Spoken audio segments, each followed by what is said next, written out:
ओम श्री गणेशाय नम नमस्कार बंधुगण आपण मानकु आम यूट्यूब चैनल को बहुत बहुत स्वागत।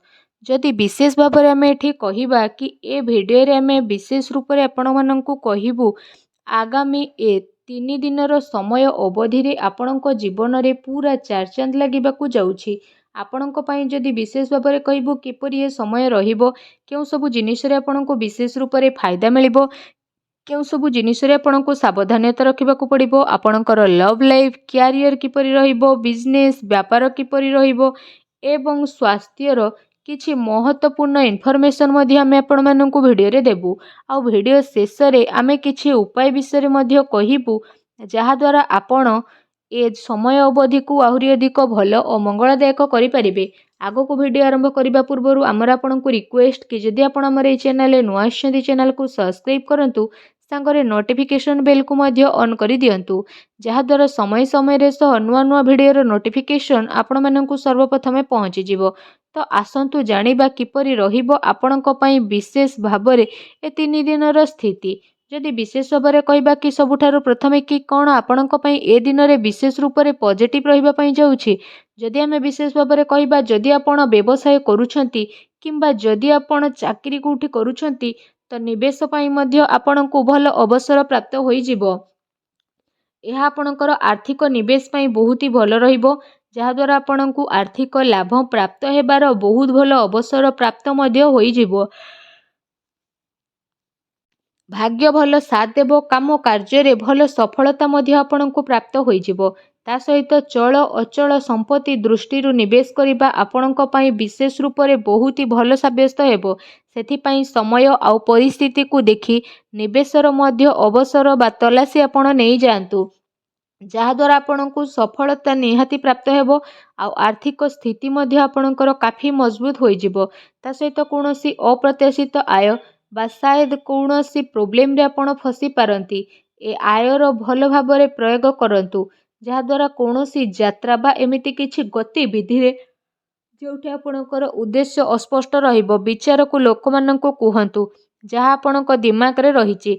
सेथिपई जरूर भाव में रिसर्च करंतु निज आखपाखर लोकंक सह मिसंतु निजर वरिष्ठों को प्रभावित करने पाई शब्दर निपुणतार प्रयोग मध्य करंतु निजर क्यारियर को बढ़ेबा आउ किछि पैसा भरा योजना बा रणनीति बनैबा पाई यह गोटे शानदार समय रहिबो। आपणकर साथी एवं सहयोगी एबे आपणकर स्थिति को जानिबे रचनात्मक कार्य प्रति मध्य आपणकर विशेष रूप से रुचि बढ़िबो।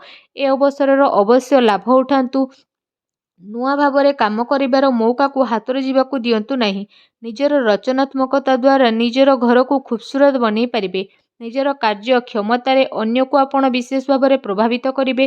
कार्य क्षेत्र में लाभर विशेष जोग रही आकस्मिक धन लाभ मध्य समय आपनको विशेष रूप से होई पारे। आसंतु जानिबा आपनको पई कोन नेगेटिव रहिबो। घरोई समस्या को दूर मध्य करिबे अन्यथा प्रोब्लेम आसीपारे निज कथार भरोसा करंतु घर परिवार सदस्यों उपरे भरोसा करंतु कौनसी अन्य व्यक्ति उपरे आदु भरोसा करंतु नहीं। अनावश्यक प्रोब्लेम उपजिबो। यह सहित पारिवारिक स्थिति आपणकर चिंतापूर्ण रहिबो जहा द्वारा घरे टिके छोट मोट प्रोब्लेम होई पारे। सेथिपई घर और परिवार रे आपसिक सामंजस्य बनै रखिबा पई चेष्टा करंतु जणे आउ जनक उपरे भरोसा करिकी सबु काम को करंतु निजर दायित्व को निभेइबार पूर्ण प्रयास करिकी आपण माता पितांकर संबंध को मधुर बनै रखिबा पई चेष्टा करंतु। एमिति व्यक्ति पाखकु जांतु जहांकु पाखकु जीवा जरूरत रहिछि जेमिति आपणकर भाई भौणी माता पिता बा पड़ोसी सेमानंकु शांति प्रदान करंतु। ए समय रे सांसारिक एवं व्यवहारिक मामला उपरे ध्यान केंद्रित करिबार नाही बरं निजर दृष्टिकोण को बदलैबा एवं नुआ विचार को भाबिबार समय आसीछि।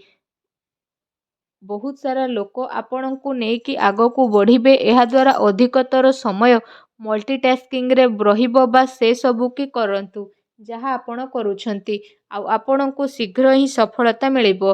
किछि नुकसान मध्य आपण को ए समय रे मिली पारे जहा आपण को परिवार को प्रभावित करिवो। आपण विचलित मध्य होई जिवे कार्यभार रो अधिकता कारणरू जरूरी कार्य को आपण समय रे सह पूरा करि परिबे नाही। सेथिपई क्रोधर अधिकता मध्य रहिबो।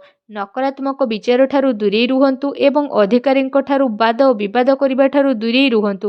ଏହା ଆପଣଙ୍କ ପାଇଁ ଭଲ ରହିବ। ଆସନ୍ତୁ ଜାଣିବା ଏ ଟାଇମ୍ରେ ଆପଣଙ୍କର ଲଭ୍ ଲାଇଫ୍ କିପରି ରହିବ। ଆପଣଙ୍କୁ ଆପଣଙ୍କର ପ୍ରେମ ଜୀବନରେ ସମ୍ଭାଳିକି ଚାଲିବାର ଆବଶ୍ୟକତା ରହିଛି। କାରଣ ଛୋଟ ମୋଟ କଥା ବି ବଡ଼ ହୋଇପାରେ ଆଉ ତାର ପ୍ରଭାବ ଆପଣଙ୍କର ପ୍ରେମ ଜୀବନରେ ନକାରାତ୍ମକ ରୂପରେ ମଧ୍ୟ ଆସିପାରେ। ଆପଣଙ୍କର ପ୍ରେମ ପାଇବାର ଇଚ୍ଛା ମଧ୍ୟ ପୂରଣ ହେବ ଆଉ ସେ ବ୍ୟକ୍ତି ଆପଣଙ୍କ ଜୀବନରେ ଆସିବେ ଯିଏ ଆପଣଙ୍କୁ ଗୋଟେ ପ୍ରିୟତମ ରୂପରେ ପ୍ରେମ ପ୍ରଦାନ କରିବେ ଆଉ ଫ୍ରେଣ୍ଡସ୍ ରୂପରେ ଆପଣଙ୍କୁ ସାଥ ମଧ୍ୟ ପ୍ରଦାନ କରିବେ। ଏ ଟାଇମ୍ ଆପଣଙ୍କ ଲଭ୍ ଲାଇଫ୍ ପାଇଁ ବହୁତ ହି ଶାନଦାର ଆଉ ବହୁତ ହି ବେଷ୍ଟ ରହିବ। ପ୍ରତିଟି ସ୍ଥିତିରେ ନୂଆ ନୂଆ ମୌକା ଆପଣଙ୍କୁ କହିବାକୁ ଗଲେ ପ୍ରାପ୍ତ ହେବା ପାଇଁ ଯାଉଛି। ଏ ଦିନର ଆପଣଙ୍କୁ ଅବଶ୍ୟ ହିଁ ଲାଭ ଉଠେଇବାର ରହିଛି। ଯଦି କହିବା ଆପଣଙ୍କର ବ୍ୟବସାୟ କ୍ୟାରିୟର ବିଷୟରେ ତା ବିଶେଷ ଭାବରେ ବ୍ୟବସାୟ ଗତିବିଧି ଆପଣଙ୍କର ସଫଳ ହେବ। କାରବାରରେ ବିଶେଷ ଭାବରେ ଧନଲାଭର ସ୍ଥିତି ରହିଛି। ପ୍ରପର୍ଟି ସେୟାର ବଜାରରେ ବିଶେଷ ଭାବରେ ନିବେଶ କରିବା ଆପଣଙ୍କ ପାଇଁ ଲାଭଦାୟକ ରହିବ। ଅନାବଶ୍ୟକ ଖର୍ଚ୍ଚର ଅଧିକତା ରହିବ ଯାହାର କଣ୍ଟ୍ରୋଲ କରିବାର ଆବଶ୍ୟକତା ରହିଛି। ଏହା ସହ ଚାକିରି କରୁଥିବା ବ୍ୟକ୍ତିବିଶେଷଙ୍କ ପାଇଁ ଏ ଦିନ ବହୁତ ଭଲ ରହିବ। ବିଦ୍ୟାର୍ଥୀଙ୍କ ପାଇଁ ଟାଇମିଂ ମିଲାଜୁଲା ରହିବା ପାଇଁ ଯାଉଛି।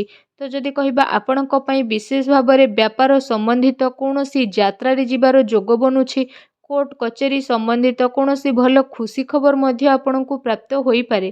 ଏହା ସହିତ ଯଦି କହିବା ଯେଉଁ ଲୋକମାନେ ସରକାରୀ କ୍ଷେତ୍ରରେ ଚାକିରି କରୁଛନ୍ତି ତ ସେମାନଙ୍କୁ ଶୀଘ୍ର ହିଁ ସରକାରୀ ସୁଖ ପ୍ରାପ୍ତ ହେବ। ଆପଣଙ୍କର ଆମଦାନୀରେ ବହୁତ ଭଲ ବୃଦ୍ଧି ମଧ୍ୟ ଆଗକୁ ଆସୁଥିବା ଟାଇମ୍ରେ ଦେଖିବା ପାଇଁ ମିଳିବ। ତା ସହିତ ସମୟ ଆପଣଙ୍କ କ୍ୟାରିୟର ପାଇଁ ବହୁତ ହି ଅନୁକୂଳ ରହିବ ଆଉ ଆପଣଙ୍କୁ ସରକାରୀ କ୍ଷେତ୍ରରେ କାଫି ଫାଇଦା ମଧ୍ୟ ହେବ।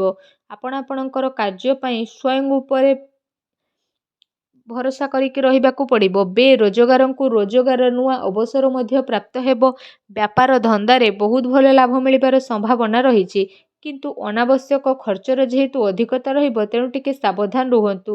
ଯଦି କହିବା ଏ ସମୟରେ ଆପଣଙ୍କ ସ୍ୱାସ୍ଥ୍ୟ କିପରି ରହିବ ତ ସ୍ୱାସ୍ଥ୍ୟରେ କୌଣସି ପ୍ରକାରର ସ୍ୱାସ୍ଥ୍ୟ ରିଲେଟେଡ୍ ଗମ୍ଭୀର ସମସ୍ୟାର ସାମ୍ନା କରିବା ପାଇଁ ବିଶେଷ ରୂପରେ ପଡ଼ିପାରେ। ସେଥିପାଇଁ କୌଣସି ପ୍ରକାରର ସ୍ୱାସ୍ଥ୍ୟ ସମ୍ବନ୍ଧିତ ସମସ୍ୟା ଉତ୍ପନ୍ନ ହେବା ଦ୍ୱାରା ସମୟ ପୂର୍ବରୁ ଉପଚାର କରିବାର ବହୁତ ଭଲ ଆବଶ୍ୟକତା ରହିଛି। ଯାହାଦ୍ୱାରା ସମୟ ଥାଉ ଥାଉ କୌଣସି ବି ବଡ଼ ପ୍ରୋବ୍ଲେମରୁ ଆପଣ ବାହାରକୁ ବାହାରି ପାରିବେ। ସାବଧାନ ରୁହନ୍ତୁ। ଏଥିପାଇଁ ଆପଣ ନିଜର ଖାଦ୍ୟପେୟ ଉପରେ ବିଶେଷ ଧ୍ୟାନ ଦିଅନ୍ତୁ। ତା ସହିତ ନିଜ ସ୍ୱାସ୍ଥ୍ୟକୁ ଆହୁରି ଅଧିକ ଭଲ ରଖିବା ପାଇଁ ଆପଣ ପ୍ରତ୍ୟେକ ଦିନ ଯୋଗ କରନ୍ତୁ, ବ୍ୟାୟାମ କରନ୍ତୁ ଏବଂ ସୁସ୍ଥ ରୁହନ୍ତୁ। ଆସନ୍ତୁ ଜାଣିବା ଆପଣଙ୍କ ପାଇଁ କ'ଣ ବିଶେଷ ଉପାୟ ରହିଛି। ଯଦି ବିଶେଷ ଉପାୟ ବିଷୟରେ କହିବା ସ୍ନାନ ଆଦି ଆପଣ କରିସାରିବା ପରେ ବିଶେଷ ଭାବରେ ବହୁତ ହିଁ ପ୍ରେମ ପୂର୍ବକ ସାବୁଦାନାର କ୍ଷୀରି ବନାନ୍ତୁ ଆଉ ସେ କ୍ଷୀରିରେ ଆପଣ ଚିନି ବଦଳରେ ମିଶ୍ରି ମିଶାନ୍ତୁ। ଯେବେ ଏ କ୍ଷୀରିଟି ପ୍ରସ୍ତୁତ ହୋଇଯିବ ସେଥିରେ ଆପଣ ଅଳ୍ପ ଟିକେ କେଶର ପକାନ୍ତୁ ଆଉ ତାପରେ ଆପଣ ସେ କ୍ଷୀରିଟିକୁ ନେଇ ସବୁଠାରୁ ପ୍ରଥମେ ମା ଲକ୍ଷ୍ମୀଙ୍କୁ ଭୋଗ ଲଗାନ୍ତୁ। ଏହାପରେ ଆପଣ ସେ କ୍ଷୀରିକୁ ମା ଲକ୍ଷ୍ମୀଙ୍କ ଆଗରେ ରଖିକି ଘର ପରିବାରରେ ବାଣ୍ଟି ଦିଅନ୍ତୁ। ଏପରି କରିବା ଦ୍ୱାରା ମା ଲକ୍ଷ୍ମୀ ବହୁତ ଅଧିକ ପ୍ରସନ୍ନ ହେବେ ଏବଂ ଆପଣଙ୍କର ସବୁ କଷ୍ଟକୁ ଦୂର କରିବେ। ଯାହା ବି ଆପଣଙ୍କ ଜୀବନରେ ପ୍ରୋବ୍ଲେମ୍ ଚାଲିଛି ସବୁ ଦୂର ହେବ। ଭିଡ଼ିଓଟି କେମିତି ଲାଗିଲା କମେଣ୍ଟ କରିକି ଜଣାଇବେ। ଚ୍ୟାନେଲରେ ନ ଆସିଥିଲେ ଚ୍ୟାନେଲକୁ ସବସ୍କ୍ରାଇବ୍ କରିବେ। ଧନ୍ୟବାଦ।